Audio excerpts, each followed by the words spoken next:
आज का हमारा टॉपिक होगा पैसिव वॉइस। हम पढ़ रहे हैं, आपको पता ही है। आज हम स्टडी करेंगे फ्यूचर परफेक्ट टेंस के बारे में। ठीक है, फ्यूचर परफेक्ट टेंस में हेल्पिंग वर्ब विल हैव और शैल हैव का इस्तेमाल किया जाता है और मेन वर्ब में थर्ड फॉर्म का इस्तेमाल किया जाता है। अब थोड़ा सा ये हमने आपके लिए मैंने बनाया है आइडेंटिफिकेशन ऑफ सेंटेंसेस, माने एक वाक्य को आप कैसे पहचानेंगे। मैं आपको हमेशा से बताते आई हूँ कि 4 तरह के वाक्य होते हैं और 4 तरह को पहचानने के लिए माने उनकी आइडेंटिफिकेशन करने के लिए क्या तरीका होगा, ये मैं आपको हर बार बताते आई हूँ। पर क्योंकि आज हम लोग टेंस का लास्ट पैसिव वॉइस डिस्कस कर रहे हैं, मैं क्लियर कर दूँगी कैसे आपको आइडेंटिफाई करना है कि सेंटेंस पॉजिटिव है, नेगेटिव है, इंटरोगेटिव है या इंटरोगेटिव नेगेटिव है। पॉजिटिव सेंटेंस के अंदर सिर्फ सब्जेक्ट और वर्ब लिखा होगा, ऑफकोर्स सब्जेक्ट भी होगा। नेगेटिव सेंटेंस के अंदर नंबर 3 पे नॉट लिखा हुआ आएगा। इंटरोगेटिव सेंटेंस के अंदर नंबर 1 पे हेल्पिंग वर्ब और आखिर में क्वेश्चन मार्क लग के आएगा। इंटरोगेटिव नेगेटिव में नंबर 1 पे हेल्पिंग वर्ब, नंबर 3 पे नॉट और ऑफकोर्स आखिरी में लास्ट में आपको क्वेश्चन मार्क लग के आएगा। तो इस तरीके से आप एक वाक्य को पहचान सकते हैं कि वो कौन सा सेंटेंस माने कौन सा वाक्य है। अब यहाँ पे लगा हुआ आपका जो हेल्पिंग वर्ब है वो डिफाइन करता है कि टेंस कौन सा है। मैं हर बार दोहराती हूँ, डू डज आएगा तो प्रेजेंट इंडेफिनिट, डिड आएगा तो ऑफकोर्स पास्ट इंडेफिनिट, विल आएगा तो फ्यूचर इंडेफिनिट। ठीक है, सपोज यहाँ पे इज एम आर आएगा तो प्रेजेंट कॉन्टिन्यूअस, वाज वर आएगा तो पास्ट कॉन्टिन्यूअस, हैज़ हैव होगा तो प्रेजेंट परफेक्ट, हैड होगा तो पास्ट परफेक्ट। और अगर आज वाला सवाल जैसे हम डिस्कस करेंगे विल हैव या शैल हैव होगा तो ऑफ कोर्स हम बोलेंगे कि वो सेंटेंस जो टेंस है हमारा वो फ्यूचर परफेक्ट टेंस का है। अब समझते हैं फ्यूचर परफेक्ट टेंस में एक्टिव से पैसिव बनाने की प्रक्रिया क्या होती है, उसको देख लेते हैं। इसको मैं रब कर देती हूँ, आप इसको ध्यान से देख लीजिएगा। मैंने वैसे बहुत बार दोहराया है वर्बल तरीके से वाक्यों को पहचानने का तरीका, आज आपके लिए कंप्लीट लिख भी दिया था। आप इसको चाहो तो नोट डाउन कर सकते हो क्योंकि आपको ये काम आने वाली चीज़ें हैं और अगर आपको समझ में आ गया तो बहुत अच्छी बात है। चलिए इसको रब करके आगे बढ़ते हैं और सीखते हैं फ्यूचर परफेक्ट टेंस के अंदर पैसिव वॉइस बनाने का तरीका क्या हो सकता है। राइट, बस मुझे 1 सेकेंड दे दो, मैं शुरू करती हूँ आपके लिए एग्जाम्पल्स और रूल्स के साथ कैसे कैसे करना है आपको। सबसे पहले हम डिस्कस करेंगे but of course positive sentence को।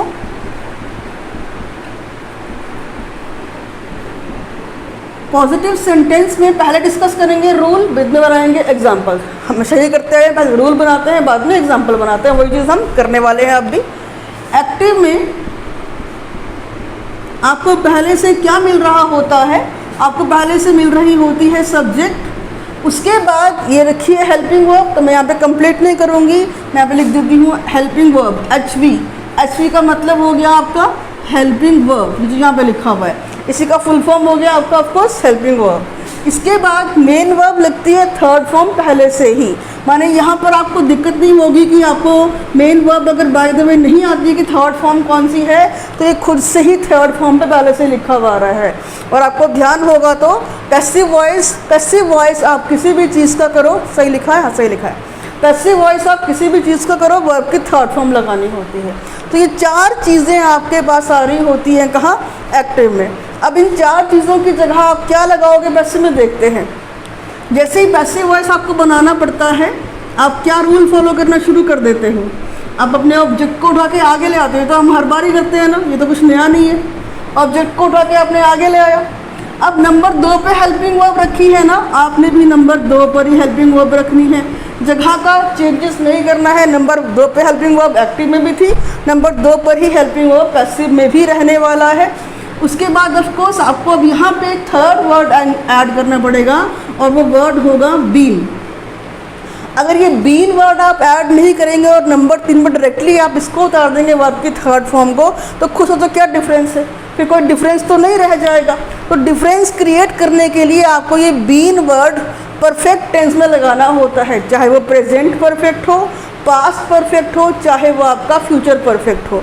बीन वर्ड आपको पैसिव वॉइस में लगाना पड़ेगा और बीन वर्ड के बाद हम लगाएंगे ऑफ कोर्स हमारा थर्ड फॉर्म। तो हमने लगा दिया वर्ब का थर्ड फॉर्म, फिर हमने बोल दिया बाय, और फिर हमने सब्जेक्ट लगाकर अपने सेंटेंस को, सब्जेक्ट कहाँ से आया ये हमारा लाखों चला गया, उठा के हमने इसको लास्ट में रखा और हमारा आंसर कंप्लीट हो गया।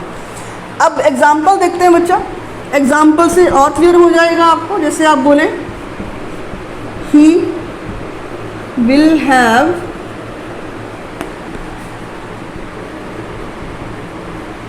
finished his project by Sunday। Sunday तक जो है वो अपना प्रोजेक्ट ख़त्म कर चुका होगा। क्या बोलना चाह रहा है?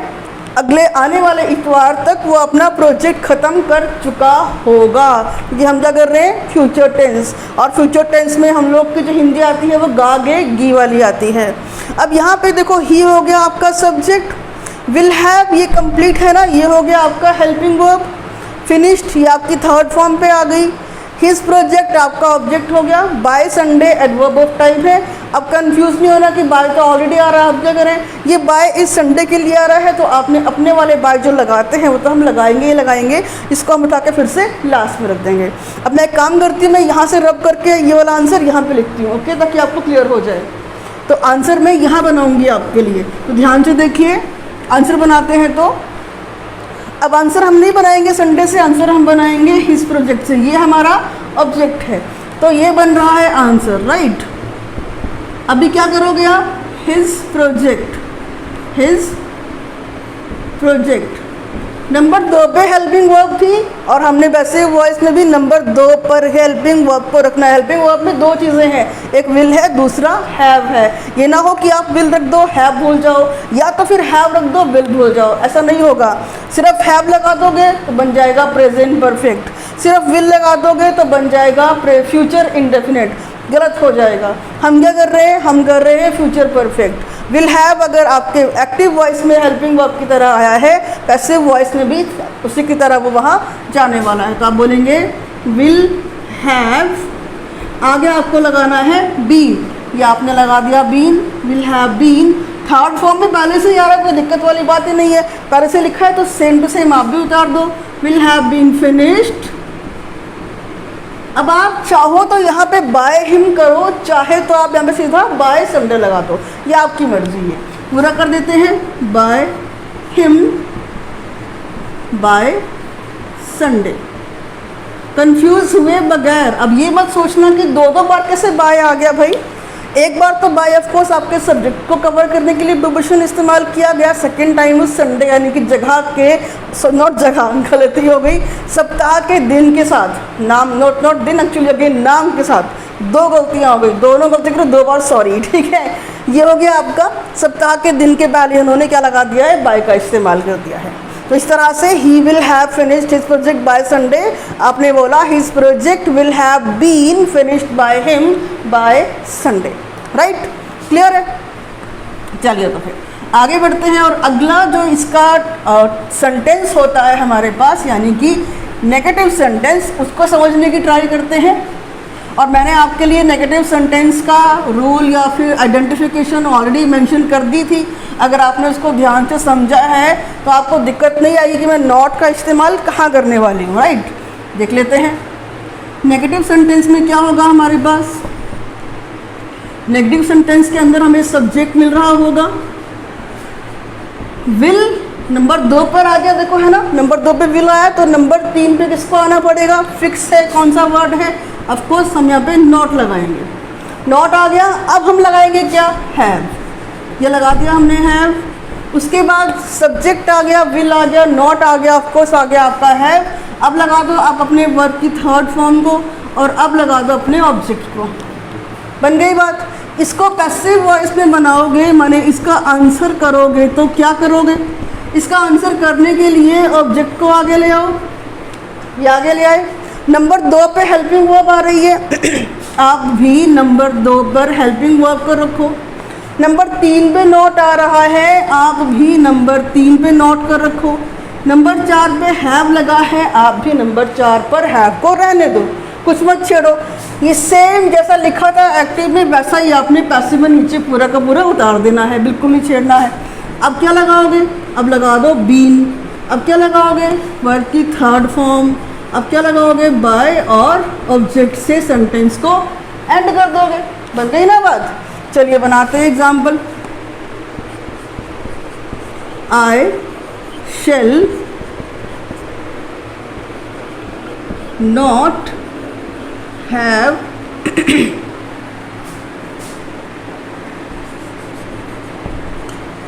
Driven the car. I shall not have driven the car.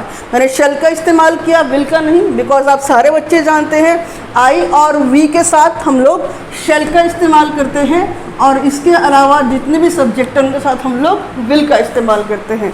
बनाए आंसर। चलिए आंसर बनाते हैं। आंसर क्या हो जाएगा हमारा, द कार हमारा ऑब्जेक्ट है, हम बोल देंगे द कार। अब शेल की जगह आपके पास क्या आ जाएगा, विल। लेकिन जहाँ पोजीशन है इन तीनों की नंबर 2, 3, 4 पे आपने नहीं छेड़नी है। द कार एक हुआ, शेल की जगह आपने लगा दिया विल, नॉट की जगह आपने कर दिया नॉट, हैव की जगह आपने कर दिया हैव। माने जिस तरह था आपने सेम टू सेम नीचे उतार दिया। अब आप लगा दो बीन, थर्ड फॉर्म पहले से ही आ रही है, ड्रिवन और बाय, कौन है पीछे, आई का बन जाएगा मी। लीजिए तैयार हो गया आपका आंसर ये वाला भी। अब इसको देखिए ध्यान से, समझिए। रूल भी लिखा हुआ है और एग्जाम्पल भी लिखा हुआ है। अब तो कोई दिक्कत होनी ही नहीं चाहिए। अब तो हम ऑलमोस्ट टेंसेस में तो हम लोग ऑलमोस्ट एंड करने वाले हैं। इसके बाद हम जो चीज़ सीखेंगे वो अलग चीज़ है। टेंस तो ऑफ कोर्स काउंट होगा, वहाँ पे ऐसा नहीं कि टेंस काउंट नहीं होगा, लेकिन कुछ चीज़ें अलग हो जाएंगी। अगला देखते हैं, अब आगे डिस्कस करेंगे, और अब की बार नंबर 3 पे डिस्कस करेंगे इंटरोगेटिव सेंटेंस को। पहले रूल देखते हैं, बाद में एग्जाम्पल बनाते हैं, राइट। रूल क्या बोलती है, एक्टिव में रूल बोलती है कि वेरी फर्स्ट आप क्या लगाओगे, वेरी फर्स्ट आपको लगानी है हेल्पिंग वर्ब। क्यों, क्योंकि आप कर रहे हैं इंटरोगेटिव सेंटेंस। इसके बाद आपको लगानी है सब्जेक्ट, ठीक है। अब यहाँ पे क्या ट्विस्ट चलेगा, यहाँ पर आप इसको पूरा करती हूँ आपके लिए कि होता क्या है, ताकि आप कंफ्यूज ना हो जाओ। क्योंकि दो चीज़ें हैं ना, विल भी है और हैव भी है, तो कैसे आपको एडजस्ट करना है हेल्पिंग वर्ब को वो बताती हूँ आपको। तो एक्टिव में क्या लिखा होगा, एक्टिव में सबसे पहले विल लिखा होगा या तो फिर शेल लिखा होगा। शेल कब, अगर उसके आगे ऑफ कोर्स आई लिखा होगा। उसके बाद लगी होगी सब्जेक्ट और उसके बाद लगा होगा है। ये डिफरेंस याद रखना, जब भी आपका इंटरोगेटिव सेंटेंस होगा तो एक्टिव में भी पहले विल शेल में से कोई एक आएगा, फिर सब्जेक्ट आएगा और उसके बाद आएगा है, राइट। इसके बाद ऑफ कोर्स आपको वर्ब की थर्ड फॉर्म लगानी होगी, ऑब्जेक्ट लगाना होगा और क्वेश्चन मार्क पे सेंटेंस को एंड करना होगा, क्योंकि आपका इंटरोगेटिव का सेंटेंस चल रहा है। इस एक्टिव को जब हम पैसिव में बदलेंगे तो देखते हैं क्या करेंगे। पैसिव बनाने के लिए देखो बच्चों, आप करोगे जहाँ पर आपकी हेल्पिंग वर्ब है उसको वही रहने दो। हाँ, वो बदल जाएगी, विल की जगह शेल हो सकता है, शेल की जगह विल का इस्तेमाल हो सकता है। सेम आ गया, उठाकर ऑब्जेक्ट को आगे ले आओ, ये हम लेकर आ गए। हैव नंबर 2 पे 3 पे लिखा है, आप भी नंबर 3 पे लिख दो। थर्ड फॉर्म से पहले बीन लगा दो, थर्ड फॉर्म का इस्तेमाल करो, बाय लगाओ और सब्जेक्ट पे एंड करके क्वेश्चन मार्क लगा दो, बन गया आपका आंसर।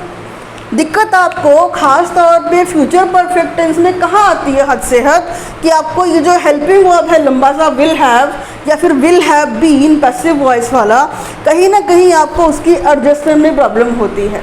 मैंने आपको समझा दिया कि जब एक्टिव होगा तो विल या शेल पहले आ जाएगा, फिर सब्जेक्ट लगाना है, फिर हैव लगाना है। अब पैसिव वॉइस में आ जाओ, पैसिव वॉइस में विल शेल को पहले की तरह आगे है, आप भी आगे रखो, पीछे से ऑब्जेक्ट को आगे लेकर आ जाओ। नंबर 3 पे हैव है, आप भी नंबर 3 पर ही हैव रखो, उसके बाद बीन लगा दो। आसान हो गया ना। अगर आप रूल्स को ध्यान से पढ़ेंगे, उसके बाद जब मैं एग्जाम्पल बनाऊंगी उनको ध्यान से पढ़ेंगे, तो कभी भी आप किसी भी टेंस को पैसिव में कन्वर्ट करने में गलती नहीं करोगे, तो कोई दिक्कत नहीं होने वाली है आपको, ठीक है। ध्यान से देखो मैंने कौन सी चीज़ को कहाँ लिखा है, आप भी कोशिश करो उस चीज़ को वहीं पर लिखो। फिर गलती क्यों होगी भला, कोई क्यों नंबर काटेगा आपके? जब आप सही सही काम करेंगे तो सही सही ही आउटपुट आपको मिलेगा।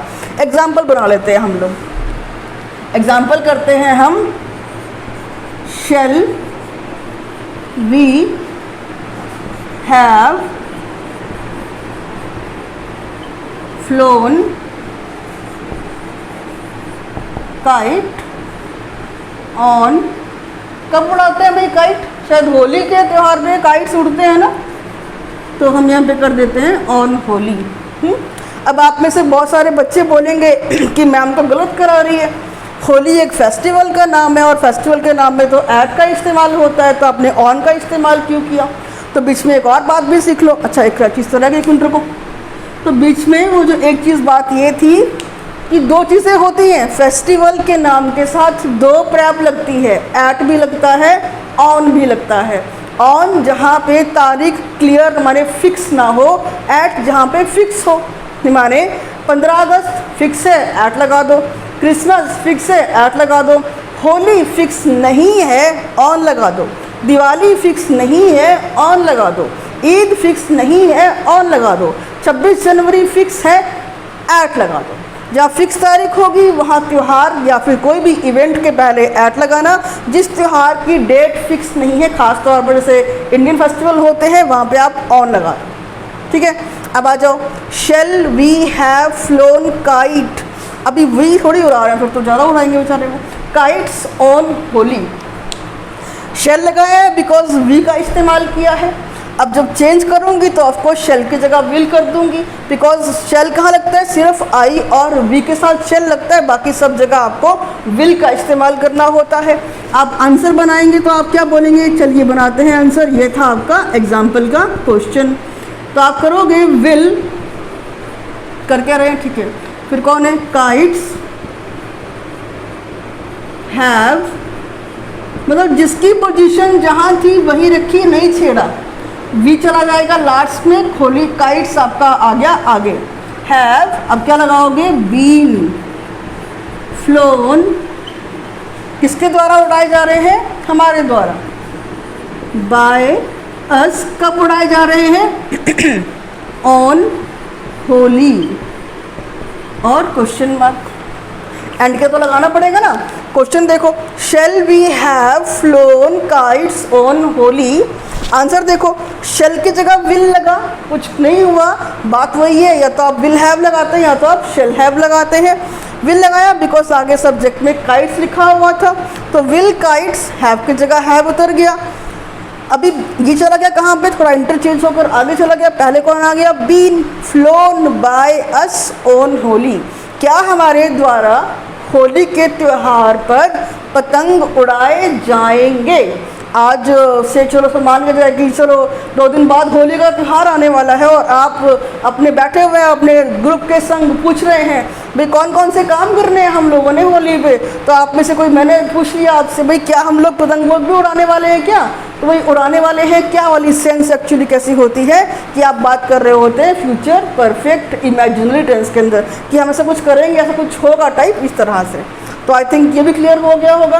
अगर क्लियर नहीं हुआ है तो रिपीट कीजिए, ऑप्शन है आपके पास। वीडियो को रिपीट कर करके बार बार देखिए।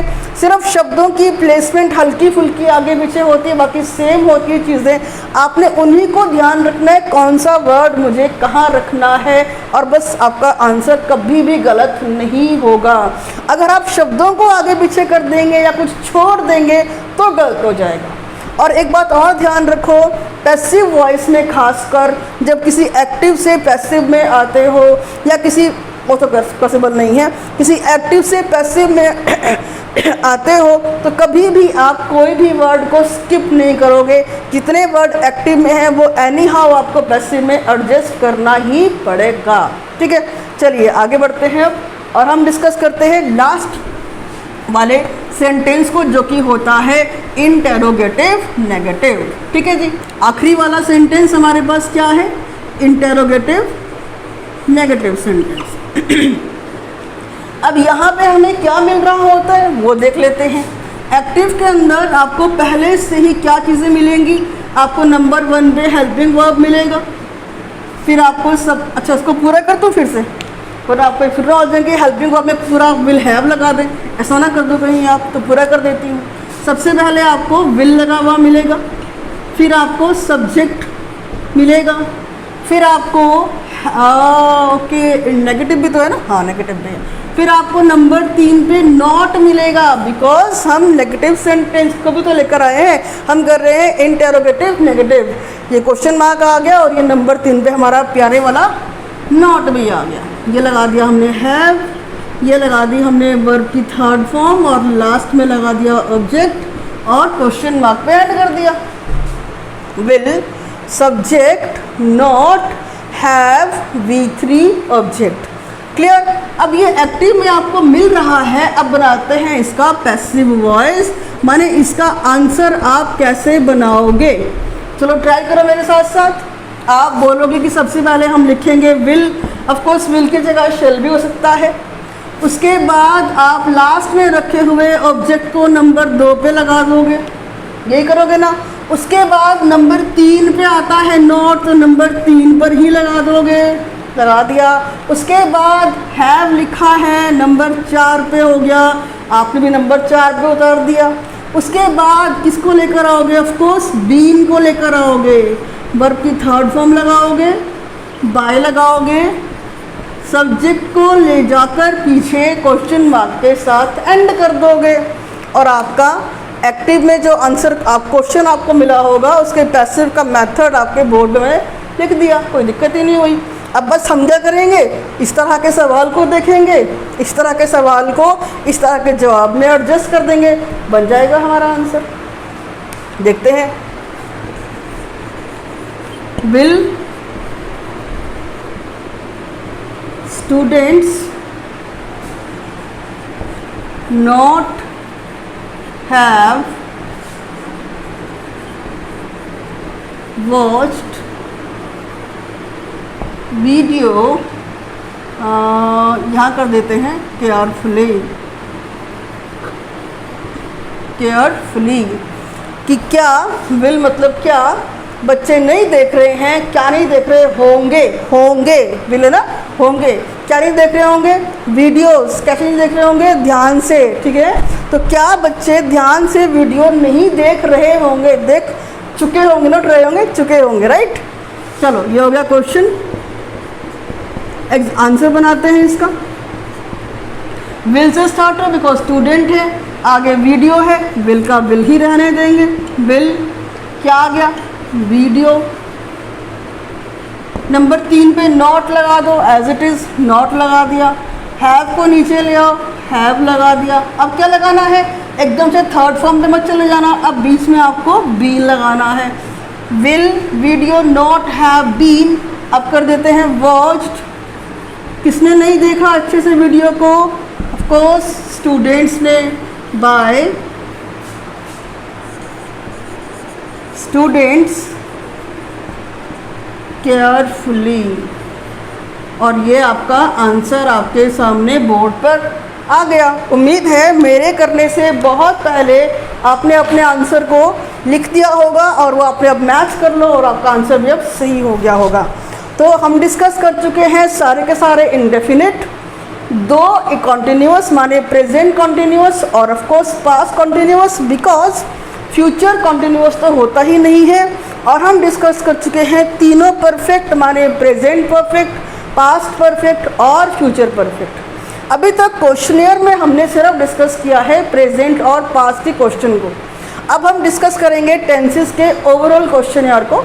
अगले वीडियो में आप मिस मत कीजिएगा, अगले वीडियो में प्रेजेंट, पास्ट और फ्यूचर, इंडेफिनिट, कॉन्टिन्यूअस और परफेक्ट से रिलेटेड ही क्वेश्चन आपको बनाकर मैं दूंगी। आप उन्हें देखिएगा, करने की कोशिश कीजिएगा, नहीं होंगे वीडियोस को रिपीट करके देखिएगा। मैं बार बार एक बात दोहराती हूँ कि बहुत बड़े कोई रॉकेट साइंस के फार्मूले नहीं है, कोई एटम बॉम्ब के फार्मूले नहीं है कि आपको समझ में नहीं आएंगे। मैंने पहले भी ये बात दोहराई है, आज फिर दोहरा रही हूँ। अगर आप बहुत ध्यान से इन छोटे छोटे स्मॉल फार्मूलाज की तरफ ध्यान दे लेंगे तो आपको यही सब्जेक्ट अगर इंटरेस्ट नहीं है तो इंटरेस्ट आना शुरू हो जाएगा, और जैसे ही इंटरेस्ट आना शुरू हो जाएगा तो ऑफकोर्स समझ में भी आना शुरू हो जाएगा। तो बस आपके सामने मैंने हर एक का प्रॉपरली इलेबोरेट किया है, एक किस्म से कंप्लीट पोस्टमार्टम कर दिया मैंने आपके सामने, ऑटोप्सी कर दी। ऑटोप्सी मतलब मैंने एक एक रूल आपको क्लियरली मेंशन किया, फिर उस रूल के रिगार्डिंग आपको सेंटेंस बना के समझाया। ऑलमोस्ट मैंने अपनी ओर से कंप्लीट एफर्ट डाला है, अपनी ओर से मैंने अपना 1000% देने की ट्राई की है ताकि आपको समझ में आ जाए। एंड मुझे उम्मीद है आपको समझ भी आ गया होगा, ठीक है। तो इसको ध्यान से देख लीजिएगा, हम अब नेक्स्ट लेक्चर में मिलते हैं। बाय।